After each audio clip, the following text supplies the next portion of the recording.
저는 오늘 이 자리에 경기도민으로서 의무감을 가지고 나왔습니다.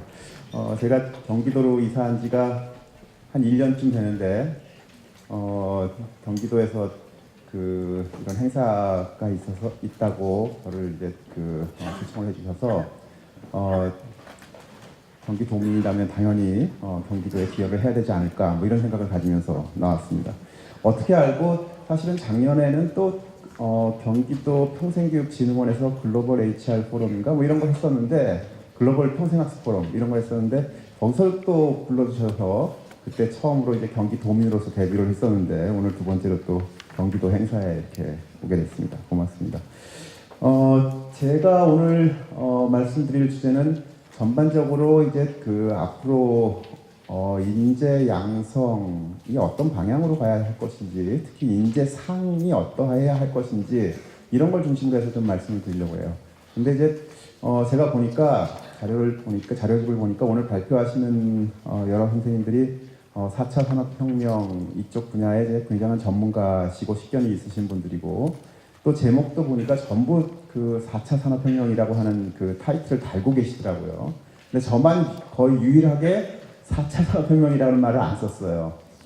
뭐 그거는 뭐 여러 가지 이유가 있는데, 그 중에 한 가지는 뭐 제가 교육 일, 그리고 또 뭐 교육과 일의 변화, 양상, 미래 이런 거에 대해서는 이제 관심을 많이 가지고 연구를 하기도 하지만, 과연 4차 산업혁명이라고 하는 말 자체, 그 용어 자체가 정말 딱 맞아떨어지는 건가? 맞는 건가? 뭐 이런 것에 대한 확신도 저는 가지지는 못하고 있고, 또 4차 산업혁명 그 자체에 대해서 제가 연구를 충분하게 하지 못해서 뭐 제가 감히 그 말을 붙이기가 좀 어렵더라고요.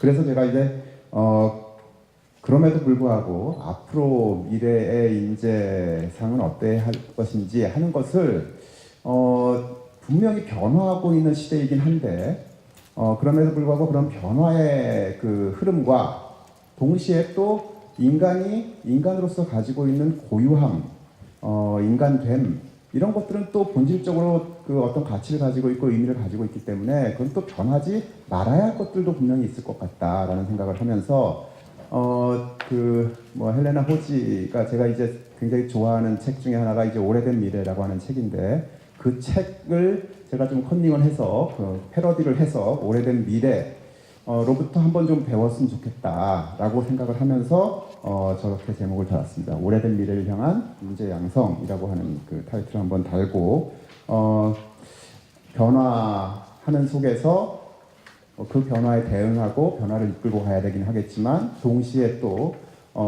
인간으로서 고유함, 인간됨 이런 것들이 어떤 측면에서 상실되어 가고 있다고 생각이 되기도 하는데, 그런 것들을 어떻게 또 회복하면서 인간으로서의 삶을 살아갈 수 있을까, 이런 시대에 뭐 이런 것들을 생각하면서 제가 오늘 말씀을 드리도록 하겠습니다. 뭐 제가 뭐 시대적인 변화, 그리고 일의 세계의 변화 이런 것들에 대해서 깊이 말씀드릴 필요는 없을 것 같아요. 이미 앞부분에서 뭐 전형하신 여러 학자분들, 또 관계자분들이 말씀을 많이 하셨기 때문에 저는 뭐 이미 그런 일의 변화들은 시작되었다라고 그렇게 볼 수 있지 않나 생각이 됩니다. 산업사회가 이미 넘어섰고, 뭐 4차 산업혁명이라고 하는 말이 지금 우리에게 다 받아들여지고 있는 것처럼 이미 뭐 산업사회 이후의 사회를 우리는 살고 있다. 그리고 그 산업사회 이후의 사회는 전통적인 그런 산업사회와는 굉장히 다른 모습을 하고 있는 것이 아니겠는가라고 하는 그런 얘기를 할 수가 있을 것 같습니다. 뭐 유연성, 또는 어떤 창의성, 변화 가능성, 정답이 없음, 뭐 이런 것들이 새로운 시대의 시대 정신이라고 그렇게 볼 수가 있겠죠. 그런 동시에 그런 시대 속에서 우리는 아마도 일하는 방식도, 그리고 또 일에 대하는 태도도 굉장히 달라질 수밖에 없겠다라고 생각을 해요. 토발즈라고 하는 분들이 책을 썼는데, 그 책 제목이 우리말로 이제 번역된 책의 제목이 어떻게 되어 있냐면 해커 디지털 시대의 장인, 이렇게 번역이 되어 있는 책이 있어요. 뭐 여기서 해커라고 하는 그 단어는 뭐 그 IT 분야에서 이제 부정적인 의미로 쓰이는 그런 단어라기보다는 뭐 소프트웨어나 뭐 IT 분야에서 아주 그 일에 몰입하면서 뭔가 이렇게 거기에만 몰두하는 뭐 그런 사람들을 일컫는 그런 말이라고 볼 수가 있겠고, 그런 사람들의 그 일하는 방식이라든지 이런 것들은 전통적으로 산업사회에서 일하는 사람들의 방식이나 윤리의식이나 직업윤리관이나 이런 것과는 굉장히 다른 모습을 가지고 있다라고 이렇게 얘기를 할 수가 있겠습니다. 아마도 자기 일에 그냥 몰입하고 열정을 쏟아붓고 하는 것, 그리고 또 뭐 365일 24시간 어느 때고 뭐 자기 일을 어디서나 하고자 하는 그런 열의를 가지고 있는 사람, 이런 사람들이 아마 그 새로운 디지털 시대에서는 더 적합한 그런 그 일을 대하는 태도를 가지고 있는 사람들이 아니겠는가라고 하면서 토발즈라고 하는 학자가 그렇게 얘기를 하고 있었습니다. 또 그 앵게스점이라고 하는 학자는 우리가 일하는 방식, 그리고 또 생산하는 양식, 이런 것들이 계속 변화해 왔다라고 이렇게 얘기를 하고 있습니다. 전통적인 수공업 그런 생산 방식으로부터 뭐 대량 생산 또는 뭐 대량 맞춤화 뭐 이런 것을 거치면서 결국은 사회적 생산에 이르기까지 뭐 생산 양식은 크게 변화하고 있다라고 이렇게 얘기를 하고 있어요. 이런 것들을 볼 때도 아마도 우리가 지금 일하는 방식이라든지 뭐 생산하는 양식이라든지 또 일을 대하는 태도들은 분명히 변화하고 있고 또 변화해야 한다라고 하는 것은 분명한 것이라고 생각이 됩니다. 어쩌면 오늘 이 컨퍼런스에서 가장 핵심적으로 우리가 주목해야 되는 키워드는 이런 거겠죠. 이 그림은 여러분들이 익숙하실 거라고 생각이 돼요. 이세돌과 알파고가 겨루었던 바둑판의 모습이죠. 아쉽게도 이세돌은 이제 졌죠. 그럼에도 불구하고 이제 한 판 이겼는데 한 판 이겼을 때의 바둑판 모습이라고 봅니다. 제가 이 그림은, 이 슬라이드는 이제 제가 사용하고 있는 마우스 패드를 제가 그냥 직접 찍어서 올린 거예요.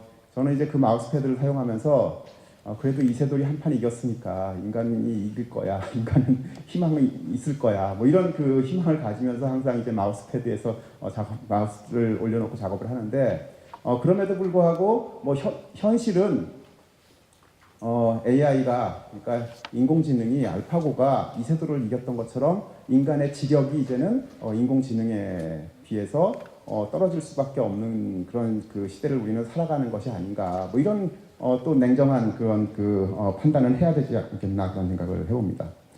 자, 그렇다고 한다면 이런 시대에 인간의 삶, 그리고 또 인간의 어떤 일하는 방식, 이런 것들은 굉장히 많이 변화할 수밖에 없는 것이고 이미 변화가 저는 시작됐다라고 생각이 되는데, 아마도 조직에서 머물면서 그 조직의 인간으로서 살아가는 것이 아니라 다니엘 핑크가 얘기했던 것처럼 뭐 프리 에이전트로서 뭐 어떤 조직에 얽매이기보다는 자기 일을 중심으로 해서 언제 어디서든지 또는 어떤 조직에서든지 일하면서 삶을 살아가는 뭐 그런 삶을 우리는 뭐 이미 겪고 있고 앞으로는 더욱더 그런 방식으로 일하게 될 가능성이 크다라고 이렇게 볼 수가 있을 것 같습니다. 뭐 그런 차원에서 이제 뭐 창업 교육이니 아니면 기업가 정신이니 이런 것들이 굉장히 강조되고 있죠. 뭐 이 얘기는 이미 뭐 오전 세션에서 그리고 또 다른 분들께서도 굉장히 많이 말씀을 하시는 것 같아요. 창조적으로, 창의적으로 새로운 것들을 만들어내면서 살아가야 되는 그런 시대를 우리는 살고 있기 때문에 이런 뭐 창업 또는 뭐 창직, 그리고 또 기업가 정신, 이런 것들은 굉장히 중요해지고 있다라고 이렇게 볼 수가 있을 것 같습니다. 자, 뭐 지금까지 제가 말씀드렸던 것이 뭐 시대적인 변화, 일의 세계의 변화에 대한 일반적인 얘기였고, 뭐 이런 얘기들을 오늘 여러분들이 이제 하루 종일 듣게 되실 것 같습니다.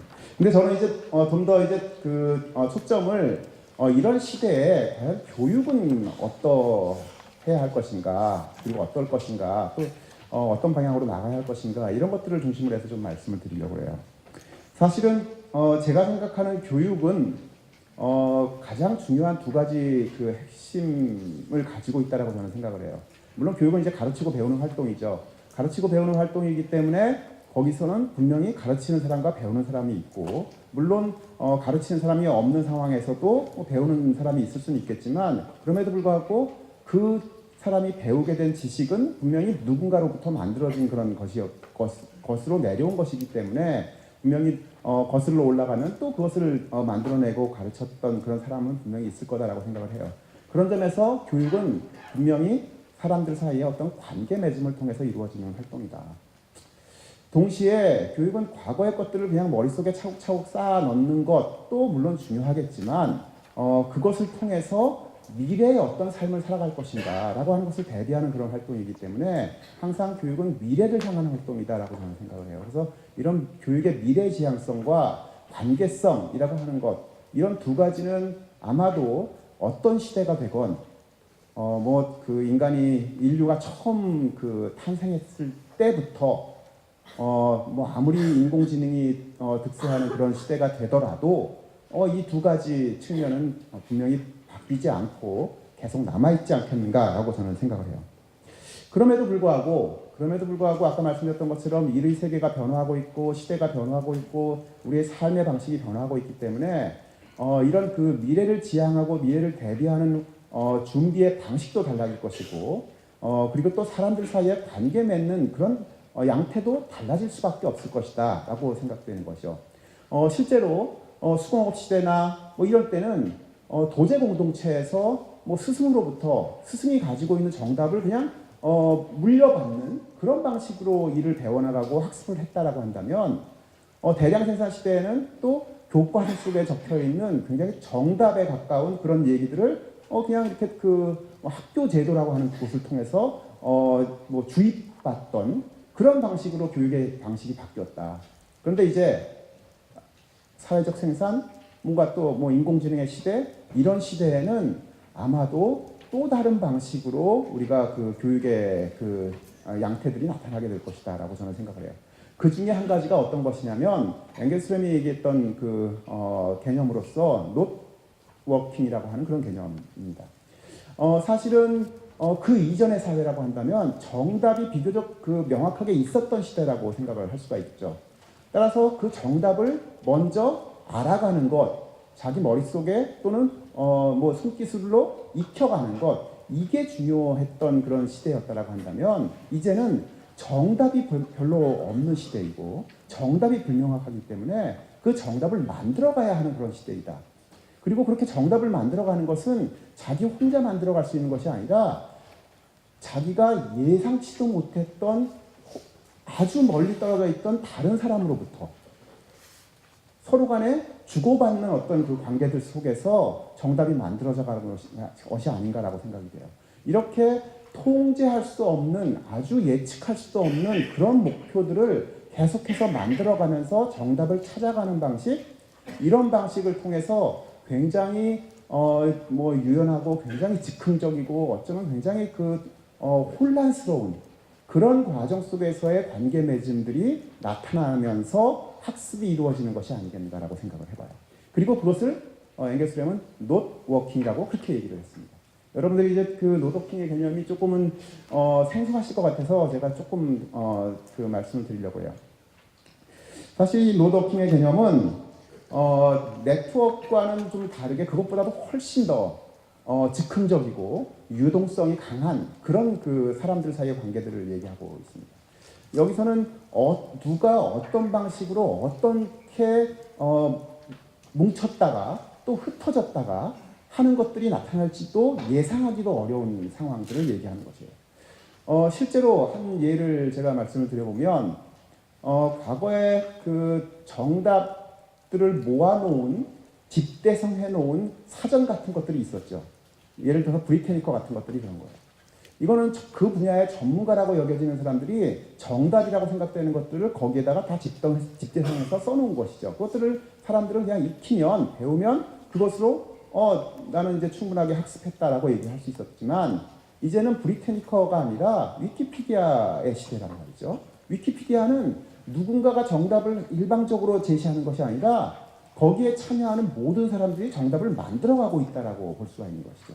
그렇게 했을 때 훨씬 더 새로운 지식들이 만들어지고 또 그것들이 실생활에 유용하게 사용되어질 수 있다고 합니다. 근데 그 위키피디아는 어떤 중심점에 있는 사람들이 독점하는 그런 방식으로 그 사전을 만들어가는 방식이 아니라 누구라도 참여할 수 있고 누구라도 그냥 쉽게 탈퇴할 수 있는 그런 방식으로 얽히고 설킨 그런 관계들 속에서 만들어져가는 그런 지식이다라고 하는 거죠.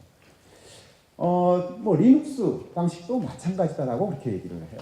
아무튼 이런 속에서 굉장히 즉흥적으로 그리고 또 오픈 소스에 해당되는 그런 방식으로 조직이라고 하는 것이 눈에 보이지 않는 그런 형태로 얽히고 설켜 있는 그런 방식으로 만들어져 가는 것이 노더킹이다라고 이렇게 얘기를 할 수가 있습니다. 자, 이런 그 노더킹 방식은 말씀드렸던 것처럼 중심점도 없고 굉장히 유연하게 서로 간에 즉흥적으로 얽히고 설키고 그러면서 또 흩어졌다 또 뭉쳤다 풀어졌다 헤어지는 그런 방식으로 뭔가 이렇게 그 지식들이 창출되어지는 과정 또는 사람들의 그 모임이 만들어지고 흩어지는 과정 이런 것들로 얘기할 수 있겠다. 제가 말씀드렸던 것처럼 이제 전혀 이 분야와는 관련이 없을 것이다. 이 지식과는 관련이 없을 것이다라고 하는 사람들로부터 뭔가를 새로운 것들을 만들어 가면서 서로 얽히게 되는 그런 방식들.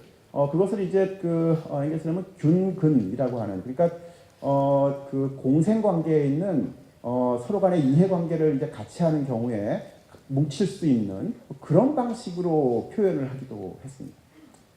따라서 그것은 이렇게 철창 안에서 그러니까 쇠우리 안에서 단단하게 어떤 갇혀서 이루어지는 그런 활동이 아니라 이런 아주 바람에 흩날리는 것 같은 그런 거미줄과 같은 그런 방식이다라고 그렇게 얘기를 해요. 그러니까 바람에 흩날리는 것처럼 거미줄은 나름대로 이런 견고한 구조를 가지고 있긴 하지만 바람의 불어옴에 따라서 굉장히 유연하게 흔들려 간단 말이죠. 이렇게 아주 유연하게 흔들리면서 동시에 나름대로는 또 어떤 견고한 구조도 만들어가는 그런 방식으로 거미줄을 만들어가는 방식으로 우리 사람들의 삶의 그 어떤 지식의 창출의 과정들이 만들어질 것이다라고 이렇게 얘기를 하고 있어요. 자. 그런 과정 속에서 학습이 이루어지고 그런 과정 속에서 지식이 창출되어진다라고 하는 것이 새로운 그 시대의 지식의 창출 과정이다라고 그렇게 얘기를 하는 것이죠.